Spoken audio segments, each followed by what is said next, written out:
Jai Hind. Welcome to Margdarshan IAS. Have you ever thought that why UPSC repeats its topic? Why UPSC repeats its theme?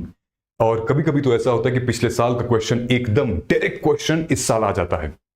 इसका मतलब क्या है? हम ये समझें कि एग्जामिनर काम चोरी कर रहा है, उसको पेपर बनाने में मन नहीं है।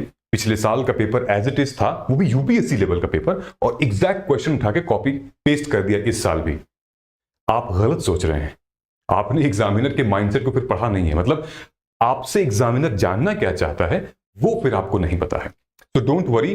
In this video, I am going to tell you that how the examiner's mindset will help you to get at least maximum marks in UPSC prelims examination, ताकि आप वहां जाकर आपको शॉक न लगे। This topic asked 15 times in last 10 years, और इस topic का इंटरलिंक है दूसरे टॉपिक से। कैसे है मैं आपको अभी भी बताता हूं। So let us get started and don't worry, I will have a solution for you, then you can get it for now। देखो, ये क्वेश्चन जो है ये एनवायरनमेंट के अंडर पोल्यूटेंट्स से आता है। पोल्यूटेंट से पिछले 10 सालों में 15 से भी ज्यादा क्वेश्चंस पूछे गए हैं। ओके, हर साल आप एक्सपेक्ट कर सकते हो एटलीस्ट 2 क्वेश्चन तो आप एक्सपेक्ट कर ही सकते हो, ठीक है, यानी कि 4 marks. And 99% I am telling you, surety है कि इस साल भी क्वेश्चन आएगा। जानते हो क्यों? मैं आपको बताता हूं। ये देखो, शुरू करते हैं हम लोग यहां से। India is the world's second largest emitter of nitrous oxide. India is the world largest emitter. China के बाद भारत सबसे ज्यादा गैस एमिट करता है। और जानते हो नाइट्रस ऑक्साइड के जो सबसे ज्यादा कंट्रीब्यूट कहां से होता है? ये गैसेस हमारे एनवायरनमेंट में सबसे ज्यादा कहां से आती हैं? वो है एग्रीकल्चर। एग्रीकल्चर से सबसे ज्यादा गैसेस आती हैं। उसके बाद फिर फ्यूल का बर्न होना, and then so on and so forth, अलग अलग चीजें चली जाती हैं, लेकिन एग्रीकल्चर सबसे ज्यादा। इसलिए ये न्यूज आई है जून 2024 की। क्या आई है कि नाइट्रस ऑक्साइड एमिशन सबसे ज्यादा चाइना के बाद इंडिया से हो रहा है, और उसका सबसे बड़ा सोर्स क्या है? Nitrogen fertiliser usage and from animal manure through its current level 1000 time less than carbon dioxide. जो रिपोर्ट है, ये रिपोर्ट पब्लिश की थी अर्थ सिस्टम साइंस डेटा ने, और बताया था ऐसी सिचुएशन।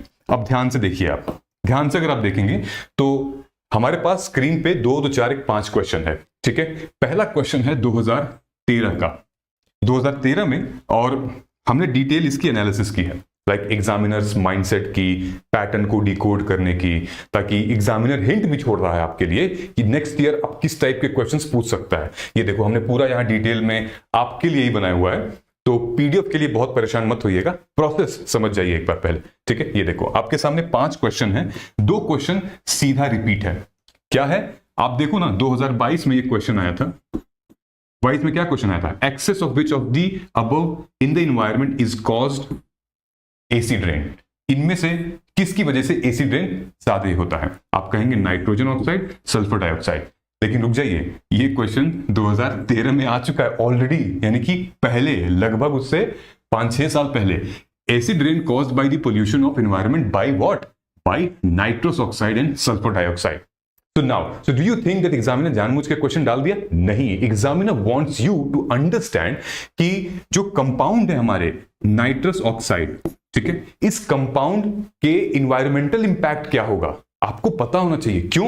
क्योंकि जब आप एक आईएएस ऑफिसर बनेंगे, एक आईपीएस बनेंगे, फॉरेस्ट सर्विसेज में जाएंगे, और आपके शहर में कोई इस टाइप का कंपाउंड यूज कर रहा है, कहीं कोई एग्रीकल्चर में, कहीं कोई जला रहा है, और आपको खबर ही नहीं है, आपका पूरा शहर जो है वो धुआं धुआं और एकदम पोल्यूटेड हो गया है, आपको खबर ही नहीं है, आपने पढ़ा ही नहीं है। क्योंकि और जब आपको पढ़ाई नहीं है तो फिर किस बात के आप कलेक्टर हैं भाई? आपके अलग अलग जिले में अलग अलग आके लोग आपको रिपोर्ट देंगे और बताएंगे कि साहब ये चीजें हो रही हैं, कैसे आप अपने डिस्ट्रिक्ट को और अच्छा बना सकते हैं। तो अगर आपको ये सारी चीजें नहीं पता होंगी, छोटी छोटी चीजें जो कि नेचुरल फिनोमेना है, ठीक है ना। अब ये क्वेश्चन देख लिया। अब देखिए 2014 में क्वेश्चन क्या पूछा था, हम लोग यहां आ जाते हैं, ठीक है, इस वाले स्लाइड पर आ जाते हैं। 2014 में यूपीएससी ने क्वेश्चन हमें ये पूछा था कि, आओ जो है थोड़ा सा जूम कर लेते हैं, which of the following are important pollutant release by the steel industry. अब ध्यान से सुनना, यहां पे स्टील इंडस्ट्री पूछा, ठीक, यहां पे क्या पूछ रहा है? यहां पे पूछ रहा है 2020 का क्वेश्चन है, यहां पे कोल फायर्ड पावर प्लांट एक स्टील इंडस्ट्री, एक कोल फायर्ड पावर प्लांट, एक कोल ऐश। ठीक है, कहने का मतलब ये है यूपीएससी क्या जानना चाह रहा है कि जो फर्टिलाइजर एग्रीकल्चर से जो हो रहा है वो तो हो ही रहा है, लेकिन जो पावर प्लांट हैं, जो अदर सोर्सेज हैं, वहां से भी और कहां से ये गैसेस कंट्रीब्यूट हो रहे हैं। ठीक है, आगे दिखाते हैं आपको। ये देखिए नेक्स्ट अगर हम जाएंगे तो यहां पर क्या आ रहा है, यहां पर एक आया है कॉपर स्मेल्टिंग प्लांट 2021 में। 2021 में क्वेश्चन आया कि why there is a concern about copper smelting plant. Okay, अब देखिए नीचे और आते हैं हम लोग। 2021 में फिर से क्वेश्चन आया with reference to furnace oil consider the following statement.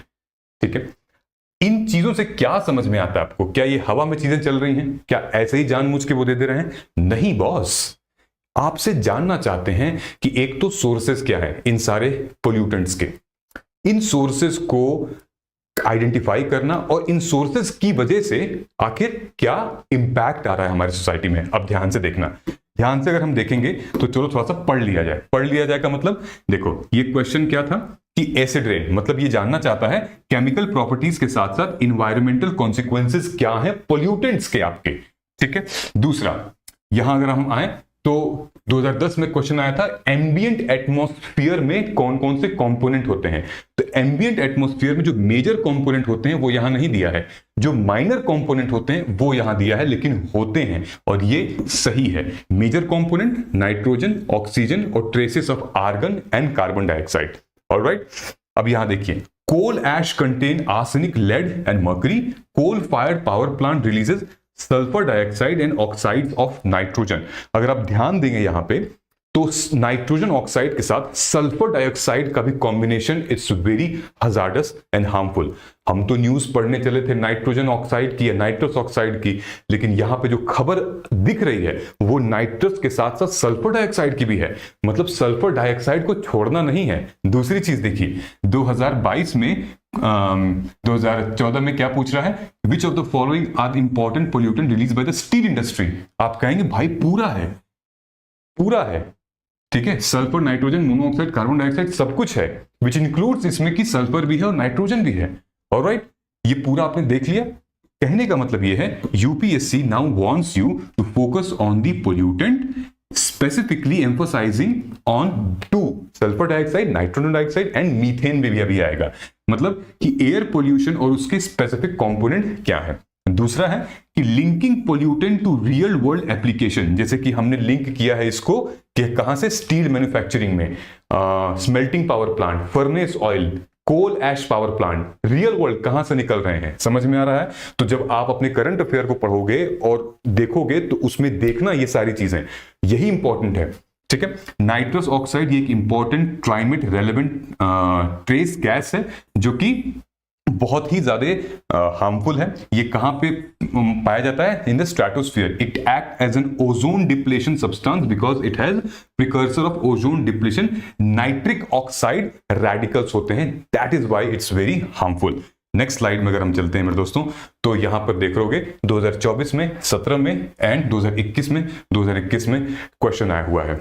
Alright, see this type of analysis I have already done for all these subjects, not only for environment, for polity, geography, history, economy, agriculture, IR, current affairs, science and tech, each and every subject, and I have done so that आप लोगों का time बच सकेगा। और now almost everybody knows about PYQ Astra, and in case if you don't have time right now, I will help you from this video. lot of aspirants they have got help from this video. Recorded videos हैं ये सारी। आपको हमारे mobile app पे जाना है, जाइए install कीजिए और PYQ अस्त्रा पे आज ही उसको डाउनलोड कर लीजिए। देखिए वैसे भी टाइम बहुत कम बचा है हमारे पास। अगर आपको हाई प्रायोरिटी टॉपिक और ऐसे एग्जामिनर्स माइंडसेट को रीड करने के लिए या फिर जो हमारी एक्सपेक्टेशन है 2025 के लिए, वो सब कुछ मैंने बताया हुआ है, चाहे वो polity, science and tech, environment. और ज्यादा बड़ी वीडियोस नहीं है, 1 घंटे 1.5 घंटे 1 घंटे 1.5 घंटे की है। बहुत एस्पिरेंट्स तो इसको बिंज वॉच करते हैं। मैंने इस वीडियो के एंड में एक टेस्टिमोनियल लगा रखा है ताकि आप देख सकें कि एस्पिरेंट्स का क्या रिव्यू है, and honestly it's mind blowing. इसके साथ साथ आपको टेस्ट भी मिलेगा और हमारी एक गाइडेंस स्ट्रैटेजी भी मिलेगी। जैसे इस सैटरडे को यानी कि कल हम लोग एक सेशन रख रहे हैं, ग्रुप सेशन, जिसमें lot of aspirants will join and then we will discuss as well. ठीक है, सो लिमिटेड टाइम ऑफर है and the lowest even price है 1899 ओनली। नीचे जाइए और हमारी ऐप को इंस्टॉल कीजिए और आज ही जाके इसको कर लीजिए। देखो ये तुमने समझ लिया। अब देखो 2017 में एक क्वेश्चन आता है, 2017 में एक क्वेश्चन आता है, CAC Climate and Clean Air Pollution to Reduce Short-Lived Climate Pollutant is a unique initiative of G20 group of countries and CAC focus on methane, black carbon and hydrocarbon। पहली बात तो ये स्टेटमेंट गलत है। पहला वाला UNEP होगा, United nation environmental programme ने इस स्टेप को लिया था और ये भी करंट अफेयर में आया था। ठीक है, ये सही है, तो दूसरा सही है। तो तुम पैटर्न देखो, पहले क्या हुआ, पहले सोर्स देखा गया, इस सोर्स से ये पोल्यूटेंट निकल रहे हैं। ठीक है, अब उस पोल्यूटेंट से इन्वायरमेंट में क्या क्या इंपैक्ट हो रहा है। ठीक है, अब थर्ड लेयर क्या है, मैं तो ऐसे ऐसे करता रह जाऊंगा। थर्ड लेयर ये है कि what the government is doing for this, right, what the government, if not the government then what the world is doing, international bodies, COP क्या कर रही है, alright, united nation environmental programme क्या कर रही है, united nation convention on climate change, ये क्या कर रहे हैं लोग, ये लोग के इनिशिएटिव अब इंपॉर्टेंट है ना। अब देखो यहाँ पे 2024 से पहले हम लोग 2021 में चले जाते हैं, जहां क्वेश्चन पूछा था कॉपर स्मेल्टिंग प्लांट से, जहां क्वेश्चन पूछ दिया था 2021 में फर्नेस ऑयल से रिलेटेड। इसका तीनों स्टेटमेंट सही है, अगर तुम पढ़ोगे तो पता चल जाएगा। तीसरा स्टेटमेंट में लिखा है causes its use causes sulphur emission into the environment which is hazardous. Now smelting power plant में अगर आप पढ़ोगे तो copper slag can cause leaching of some heavy materials into environment and then it release sulphur dioxide as a pollutant, which means UPSC is likely interested in using not just the theoretical knowledge but also understanding the environmental impact and source of the pollutant। For example, जैसे कि sulphur dioxide कहां से release हो रहा है, fuel के combustion से, और मीथेन कहां से जा रहा है। तो आपको समझ में आ गया कि नाइट्रोजन ऑक्साइड, सल्फर डाइऑक्साइड कहां से सोर्स रिलीज हो रहे हैं, मीथेन का सोर्स कहां से रिलीज हो रहा है, गवर्नमेंट क्या कर रही है। देखोगे यहां पे 2024 का है, लेटेस्ट है ये, कि according to the environmental protection agency which of the following is the largest source of sulphur dioxide emission, what will you say, power plant using fossil fuels. These are the thing, और ये between the lines में आएगा, ये आपको bullet point देके कहीं कोई बता नहीं देगा, ये बिटवीन द लाइंस है और आपके करंट अफेयर से आ रहा है। नाउ अब एक लेयर क्या आती है कि what the Indian government is doing, समझिए। ये तीन क्वेश्चन देखो, ये तीन क्वेश्चन आपको बता देंगे कि क्वेश्चंस इन पे भी आए हुए हैं। अब इंटरलिंक हो गया, कैसे हो गया कि neem coated urea scheme is a key program, government ने जब इंट्रोड्यूस किया था तो 2016 में इसके ऊपर डायरेक्ट क्वेश्चन आ गया था कि भाई neem coated urea agriculture government ने प्रमोट किया है तो क्यों किया है, मतलब कि neem coated slows down the dissolution of urea in the soil. ठीक है, ये देखो ये क्वेश्चन आया था 2020 में कि भाई इको फ्रेंडली प्रैक्टिसेस क्या हो सकती हैं एग्रीकल्चर में, तो आप कहोगे ये tensiometer, crop diversification, legume intensification, ये हमारी क्या है, ये हमारी इको फ्रेंडली एग्रीकल्चर है। With reference to chemical fertiliser जो यूज हो रहे हैं हमारे इंडिया में, अब आप बताइए इनमें से क्या क्या चीजें हैं जो कि सही हैं। जैसे कि सल्फर एक रॉ मटेरियल है from phosphoric acid fertiliser, is a by product of oil refineries. तो इन चीजों के बारे में now the government is concern and taking more step now. और आगे क्या है, ये देखो, ये 2 बार क्वेश्चन आया है। किस पे क्वेश्चन आया है कि अपुश, ये देख रहे हो सरदार जी यूज कर रहे हैं, अपुश direct seeded rice and zero tillage wheat using new genetically modified herbicide tolerance technology has a potential to reduce environmental footprint of India's 2 major cereal crop। ठीक है, अब नंबर 1 सवाल आता है 2017 में, क्या पूछ रहे हैं, which practice help in water conservation in agriculture। आप कहेंगे reducing zero tillage and retaining crop residue। सही जवाब। ध्यान दोगे तो सेम क्वेश्चन आया 2020 में, जीरो टिलेज को रिपीट कर दिया और इस बार एडवांटेज और डिसएडवांटेज पूछ दिया जीरो टिलेज का। क्या ये एग्जामिनर मतलब काम चोरी कर रहा है? नहीं, वो हिंट दे रहा है, आपको क्लू दे रहा है, आप समझ नहीं रहे हैं, आप बस पढ़ना पढ़े जा रहे हैं। What you are reading it doesn't matter, UPSC doesn't care, what UPSC wants you to read that is important. समझे? जीरो टिलेज पे पूरा क्वेश्चन आ गया, ये तीनों स्टेटमेंट सही है, आप देख लीजिएगा, पॉज करके वीडियो पढ़ लीजिएगा इसको। All the three statements are correct, which means मैंने जैसे पहले बताया था आपको, पहले सोर्स ऑफ पोल्यूटेंट क्या है, ठीक है, उसके बाद यहां मैंने मेंशन भी किया है, अगर ध्यान से देखोगे तो इस वाले स्लाइड में मैंने ऊपर मेंशन किया है। पहले बात हो रही है सोर्स ऑफ पोल्यूटेंट कहां से आया है, उसके बाद ग्लोबल इन्वायरमेंटल इनिशिएटिव्स, ठीक है, उसके बाद इंडस्ट्रियल कंट्रीब्यूशन टू पोल्यूशन, फिर climate change and green house gas effect. Simple सीधी बात है, अगर हम यहां पे बात करेंगे तो पहले सोर्स ढूंढो उस पोल्यूटेंट का क्या है, वो पोल्यूटेंट हमारे एनवायरनमेंट में क्या क्या इंपैक्ट क्रिएट कर रहा है, कितना हजार्डस है, देन वो अगर एग्रीकल्चर में है तो गवर्नमेंट एग्रीकल्चर में क्या स्टेप ले रही है, वो अगर फॉसिल फ्यूल है या फिर वो अगर कोई इंडस्ट्री है उसके लिए गवर्नमेंट क्या कर रही है, ठीक है, ये एक दूसरे से इंटरलिंक्ड है। आई होप ये टॉपिक आपको समझ में आया होगा, और अगर आ गया होगा तो नीचे आप लिख दीजिएगा कि जय हिंद, हम जीतेंगे।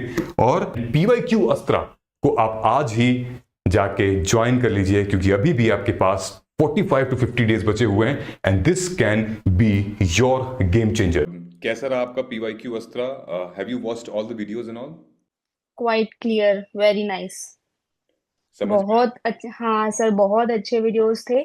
मतलब उस उनसे काफी टॉपिक्स क्लियर हो गए हैं कि किस टॉपिक पर ज्यादा फोकस करना है।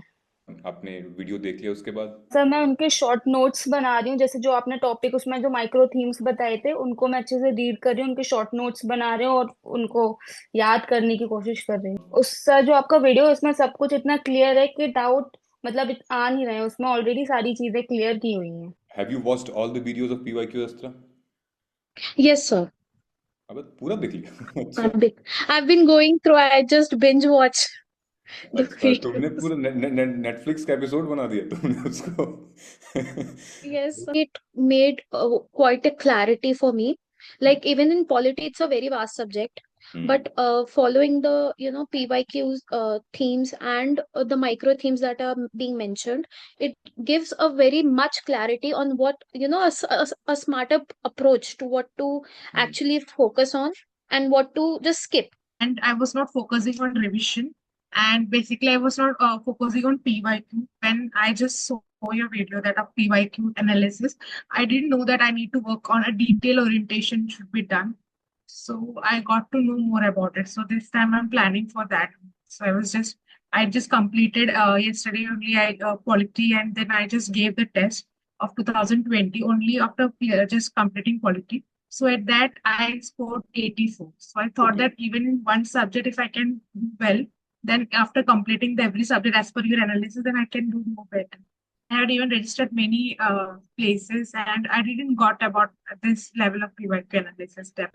I saw the notes of what you gave, sir. Actually, it's a great note, sir. I never ever saw that type of notes.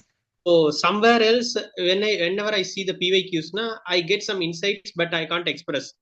When I see your PYQ Astra, the word you used, horizontal analyze aspect, vertical aspect.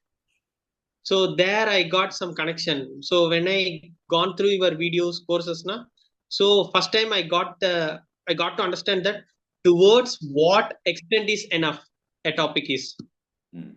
So here somewhat I'm getting clarity.